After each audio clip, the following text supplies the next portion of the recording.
Okay, so we did 1, 2, and 3. I'm pretty sure. So we're gonna just start with like a warm up with number 4. And again, I'm gonna kind of go through this a little slowly so we can talk about all these new variables that we learned. Again, you don't need to memorize the constants. You don't need to memorize the equations. You just have to know how to use them. Okay? So when they ask you to calculate energy, hello.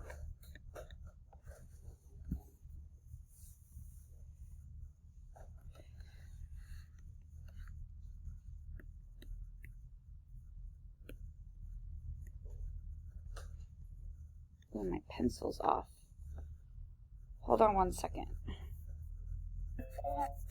From last time, there are 2 ways right now to calculate Q. Here's the first way. Q equals MC delta T. Often referred to as MCAT because the triangle looks like an A. All right? This is the Q that you use if temperature is changing. Okay? If temperature is not changing, there's a different Q equation. It's this one. Q equals NH. This is moles. Okay? And this is called enthalpy. And usually, this is a constant, okay? Just like this is a constant. So right now, these are our 2 equations that we use. Now, which one we use depends on where we are during the phase change. If we're changing temperature, we use this one. If we're just moving from a solid to a liquid along the flat part, or a liquid to a gas, or even backwards, this is the one you use because there's no temperature change involved in that. Okay? So again, we'll warm up with a practice one. So it says how much energy, so they're asking for Q, trying to find Q, is needed to change 36 grams, so there's M, of water, and I give you temperatures, okay, -25 to 50, so there's T. Now, where's the C? We're going to look up the C values. They're a couple slides ahead of this. You will have them. They will be in a chart. You don't need to memorize them. So the first thing we do when we start these problems is we start to draw our little diagram. So here we go. You draw it like a, like a math coordinate, like this. Okay? And then you go up, always. So go diagonal, across, diagonal, across, diagonal. Like a staircase. Okay? Now, this first flat part right here, again, this first flat part, that's your freezing point. And if it's water, water freezes at 0 degrees Celsius. So this is 0. Okay? This next flat part right here, that's the boiling point. And the boiling point of water is 100 degrees Celsius. So the reason we like to label that is because we're going to kind of plot this like a graph, like our points. Like we're starting at -25, so we're going to approximately guess about where that is on our chart. And then I think it's going to 50, if I'm not mistaken. To 50, okay? So -25 would be below 0 somewhere, right? Like, I mean, we're guesstimating-ish, right? -25. Okay? And 50 is technically right halfway between 0 and 100 degrees Celsius.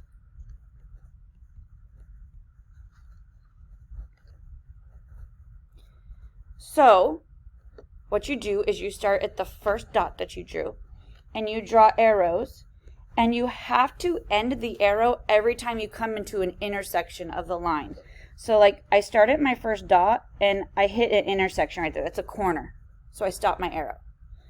And then I start a new arrow until I hit the next intersection. So I go all the way across, and then I hit another corner. So I stop. And then one more arrow from this intersection to my final dot. So 3 arrows mean 3 equations we're going to have to use and add them all together. So to climb up this staircase from negative 25 to 50, we're going to have to put in some energy or some heat. So think about it. Water at negative 25 is ice. Okay? If you're at negative 25, the water is ice form. It's a solid. So if you have to get it to 50, you're going to have to heat it up, right? Meaning you're going to have to put in energy to get water to go from ice until water at 50 degrees Celsius. Okay? So now the part of this chapter is learning which equation goes with which arrow. All right? The plugging and chugging the numbers in isn't too bad. It's like, well, what equation am I supposed to use? Well, if you're along any of these horizontal lines, the diagonal lines, you're using MCAT, because as you move along those lines, temperature changes. You go up, it goes up. You go down, it goes down. So this first equation right here is Q equals MC. Now, below 0, we're at a solid. So I'm going to call this specific heat of solid water, also known as ice. Solid water is called ice. And then delta T.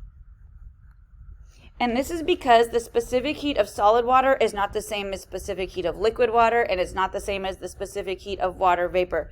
The specific heat constant actually changes with the different states of matter. And again, you don't have to know them. You will have a chart to look them up. There's no reason that you have to know them or memorize them. And so I'll reference the chart in just a second, okay? So that is my first equation for this first line right here. This is equation number 1 for this first part, okay? What about, I'll do a different color, this arrow right here, okay? That is a horizontal arrow. You're moving left to right. You're not changing temperature. So that's when you use NH. So Q equals NH for that line. So this line, I'll just put up here, Q equals NH. Now, if you remember, for phase changes, there's 2 different H's available to us.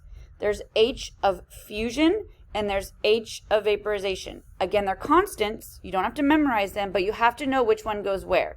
So if you notice, we're going from a solid to a liquid, which in our terms is called melting.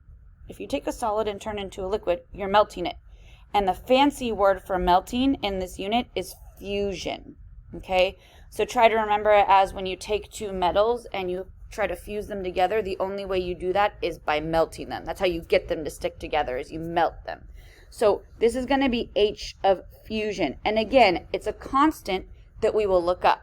You don't have to memorize it. Okay, so this is equation 2. Whoop. And then, let's see, what other color should I do? Purple. Okay, so this last one is for this arrow. Okay, and now again, I'm moving up the diagonal part, so temperature is changing, so I use MC delta T, MCAT. So it's the same equation down here as down here, but with one exception. So this one right here is Q equals MC delta T. The thing is when you're from 0 to 50, water is in the liquid state of matter. So you want to make sure you use the constant that's associated with liquid water. Again, you don't have to memorize it, but you just have to be able to look it up in the chart correctly. So I'm going to put a little L right there for liquid.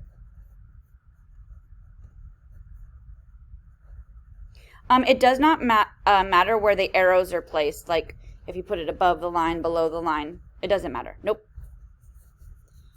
Okay, so we're going to take these equations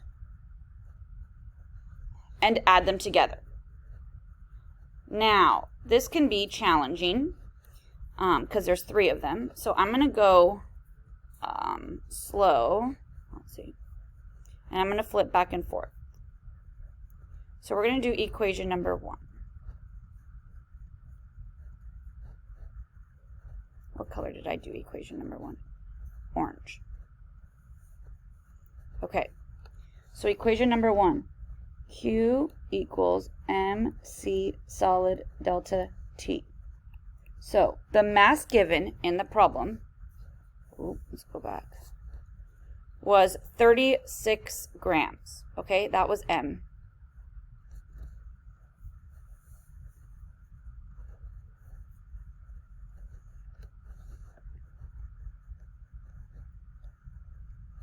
Okay, so mass. Now I need to go look up the specific heat of solid water, also known as ice.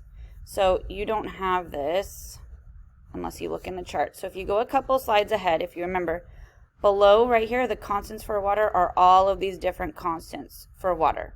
Here's the H of fusion, specific heat, and I know the little pair guy is in the way, but this right here down here is the solid one. So this is the specific heat constant for water solid, ice, 2.06 joules over gram degrees Celsius.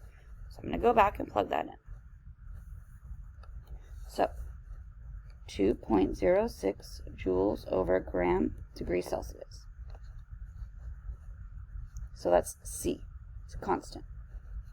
Now you have to be careful with delta T. Remember delta, the triangle is delta, means final minus initial. So final temperature minus initial temperature. But it is specific to the arrow, not to the whole problem. So when we go back and we look at our arrow,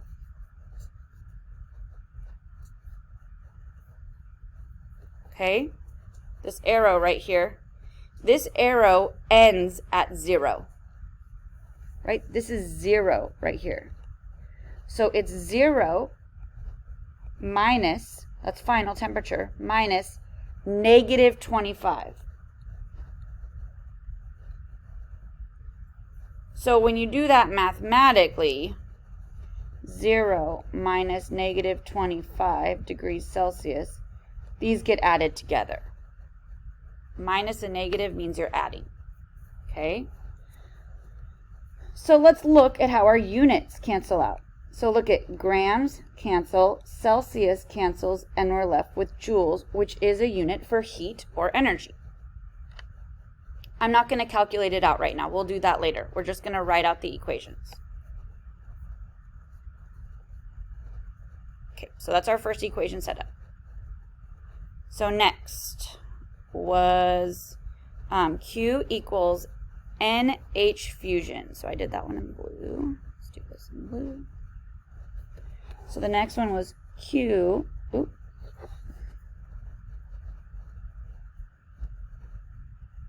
See what this looks like. Nope. So Q equals NH fusion. Now notice the difference between the first one and the second one. The first one has mass. The second one uses moles. So in the second one, we have to turn grams into moles. So our grams were 36 grams. And you turn grams into moles by using the periodic table, molar mass. So you take an oxygen, which is 16, and 2 hydrogens, which are 1 each, and you end up with 18 grams per mole, right? So the grams go on the bottom. It's technically 18.02 grams per 1 mole, okay? This whole term is N. This is how I get moles, is by doing this math. So my N is this whole math right here. Because look, the grams cancel and now I have moles. Okay? So H, enthalpy of fusion, is a constant. So we're going to go back.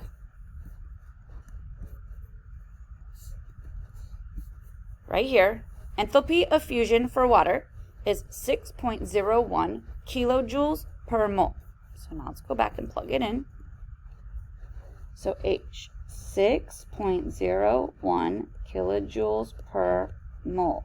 Now the nice thing about this is look at my moles now cancel out nicely because of the H constant. And I'm left with kilojoules. So the issue is going to be is this first one comes out in joules and the second one comes out in kilojoules. And we're going to end up adding all of these Q's together and they have to all be in the same unit. So they either all need to be in kilojoules or all need to be in joules. It doesn't matter what they are unless the problem tells you what it wants it in.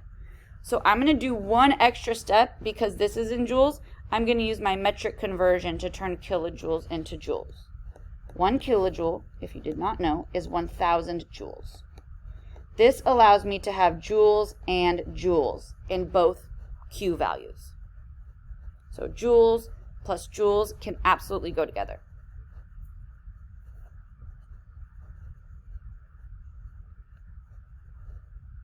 How we doing? Okay? Okay, one more equation. So this is, let's see, our last one was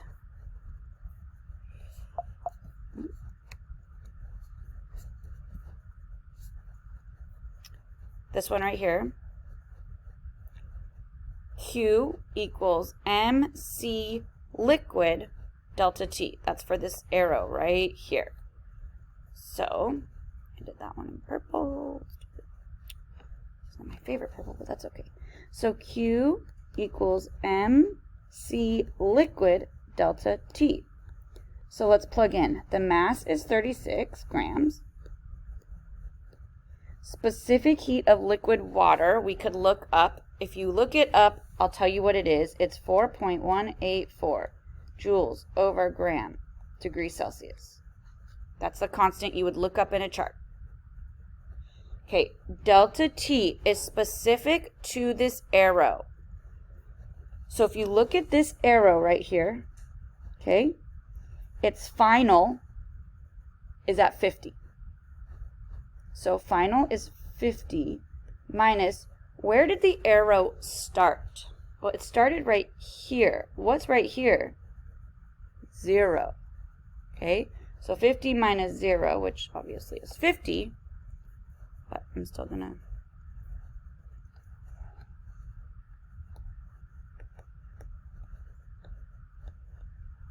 Okay, now let's look at the units for this one.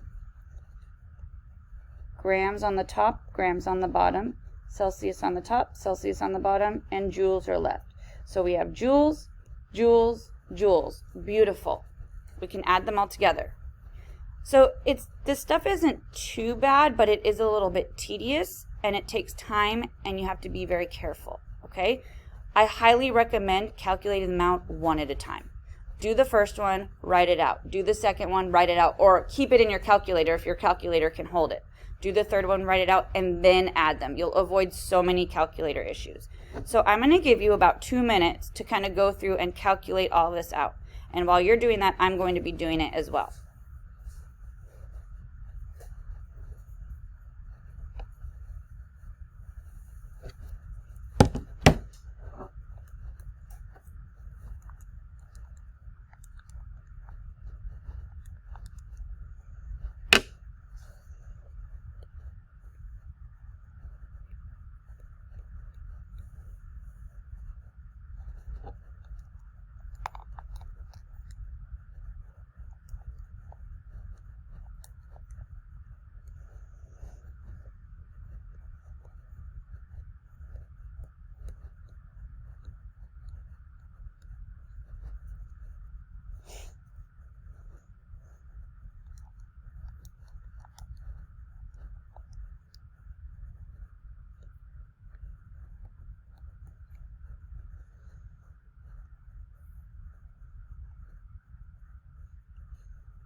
$21,000.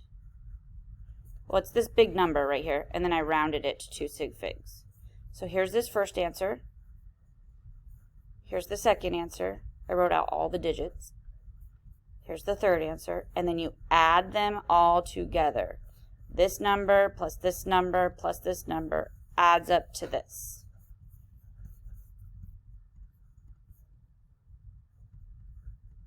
So this is a big number, okay? And if this is positive, right? The number's positive. You didn't see a negative number in your calculator. So what does that mean? That means endothermic. What does that mean? That means you're putting in heat to take ice to turn it into water at 50 degrees Celsius. This makes sense. If you have to take ice and heat it up, you have to add energy or add heat. That's what it means to be endothermic, putting in heat.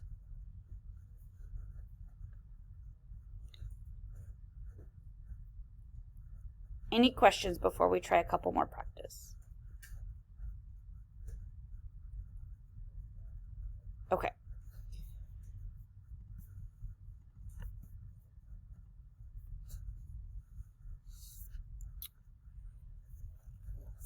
I'm not going to do number 5.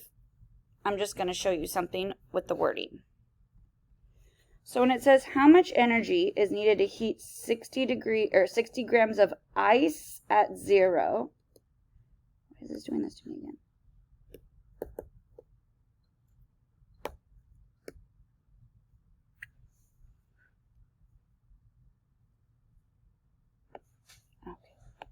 Okay, so ice at 0 to steam at 100. I just want to talk about the wording. I'm not going to make you do this one. I just want to talk about the wording. Oops, that's not what I want to do.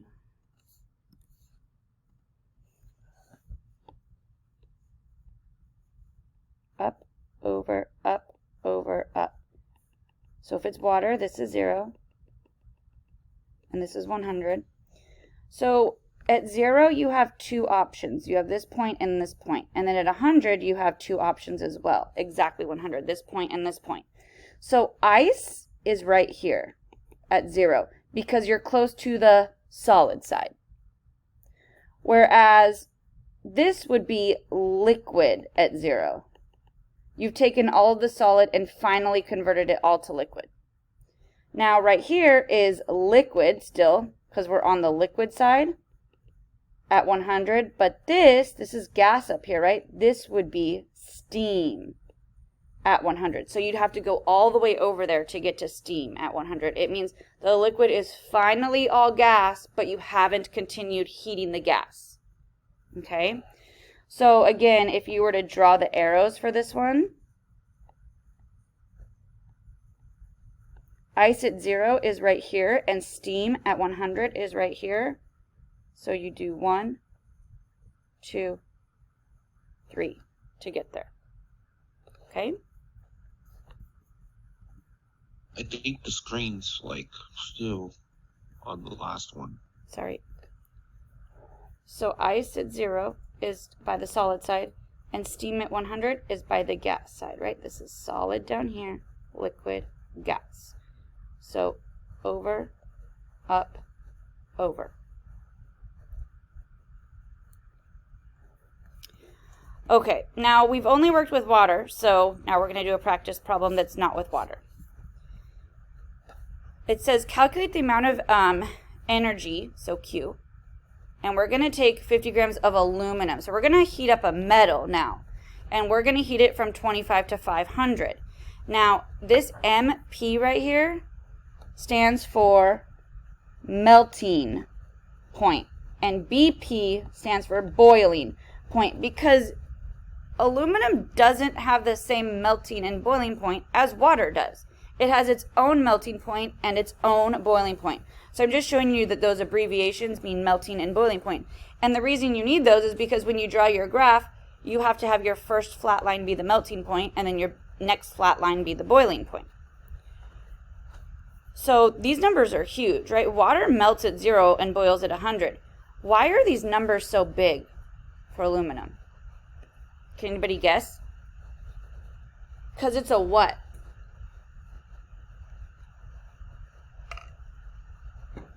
Metal? Metal. Yeah. So like, have you ever seen a metal boil? Right? That's crazy. That's why its boiling point is ginormous. Now you can melt aluminum, but it's like a lot to melt it still. Is ice pretty easy to melt? Yeah, I'll take an ice cube, set it out in my room. It's going to melt. Okay? So that's why these numbers are so ginormous, because metals have much higher melting and boiling points. They're super difficult to melt and to boil. Okay? They get hot really easily, but they don't melt very easily, or boil for that matter. I have never seen a metal boiled in my life. I know it's possible, but I've just never seen it. Okay? So we're gonna draw our graph. So I'm gonna clean this up. Okay? It starts off the same. you go diagonal over diagonal over diagonal. Now remember, this horizontal part is melting.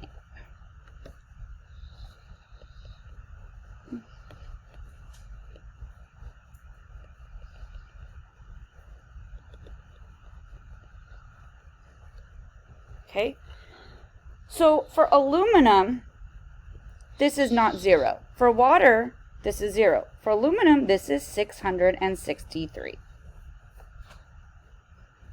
And its boiling point given is, I think it was 2467.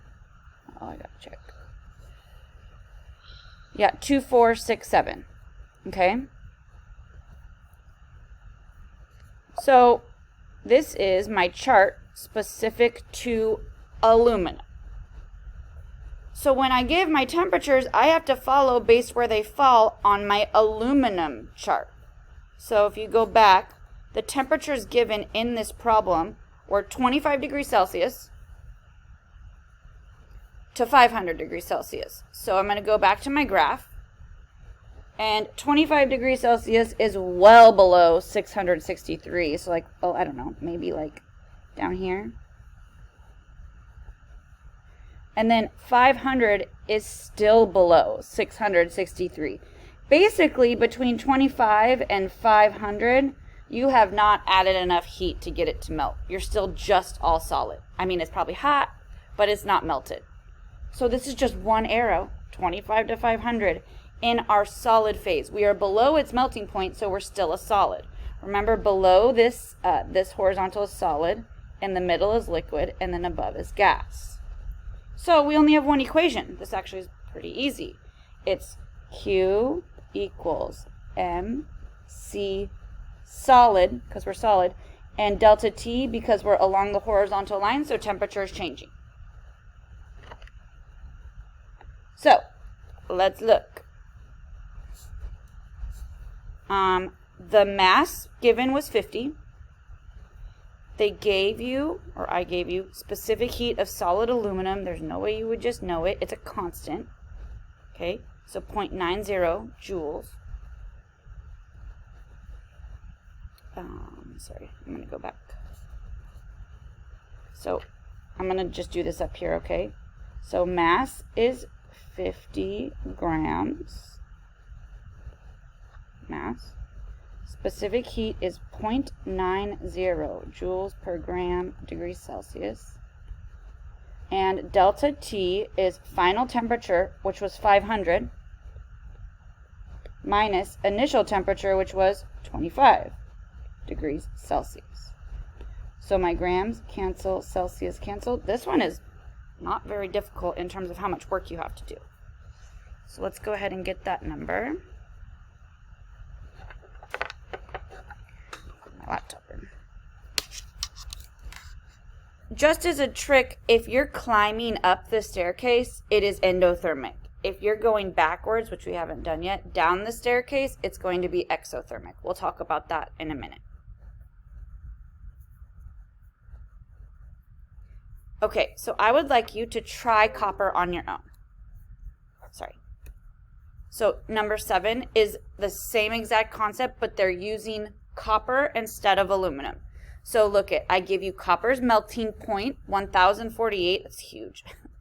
And its boiling point is 2562 degrees Celsius, that's just crazy. Okay, and I give you the constants. I know it's hard to see because my little pear guy is in the way. This is H of fusion down here. Maybe I'll draw. Let me see if I can draw.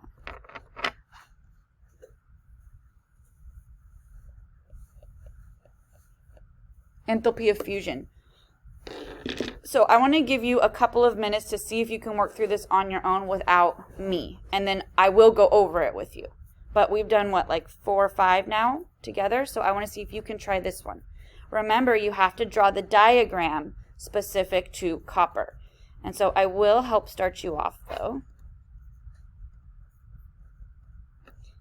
Let's set up our chart. And it always goes up, over, up, over, up.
Shoot.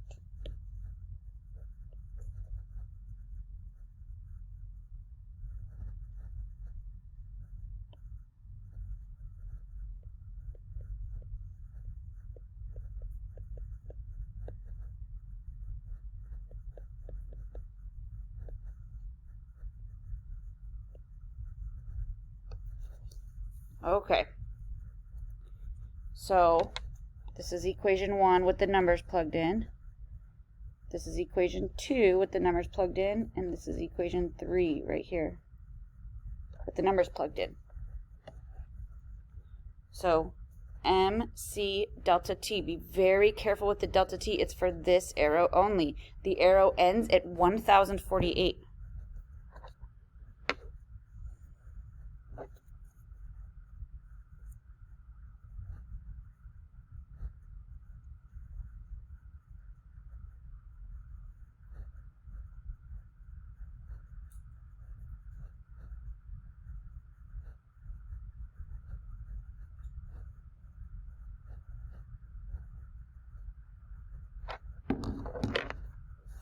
Okay, and then this one is the flat one, so it's NH fusion. So 20 grams, you turn it into moles, grams to moles. This whole thing is how you get N. And then this is H of fusion, and then I turn it back into joules, because this one is going to come out to be joules also. Because Celsius cancel, gram cancel, I'm left with joules. And this one down here too, grams, Celsius, you're left with joules. So on a separate slide, I'm going to calculate all the numbers. So 20 times 0.39 times whatever 1048 minus 25 is.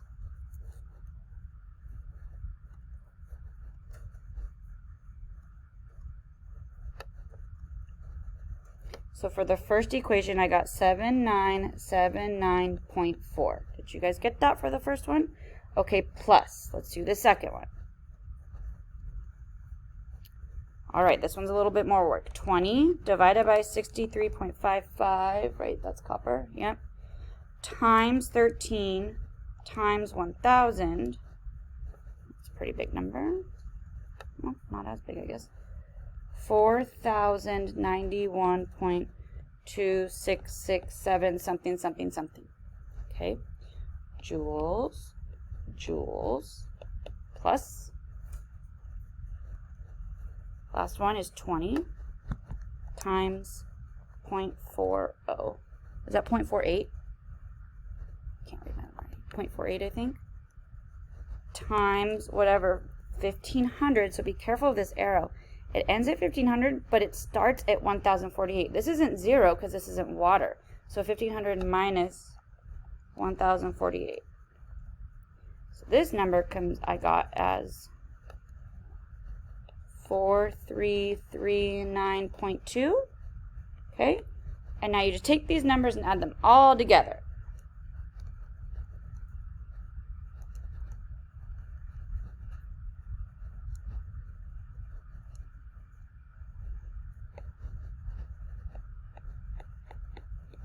Something, something, something. Let's do 2 sig figs again. It's just easiest. So 16,000 joules or 16 kilojoules. Again, endothermic. Why? This is positive. We're adding heat. So endothermic.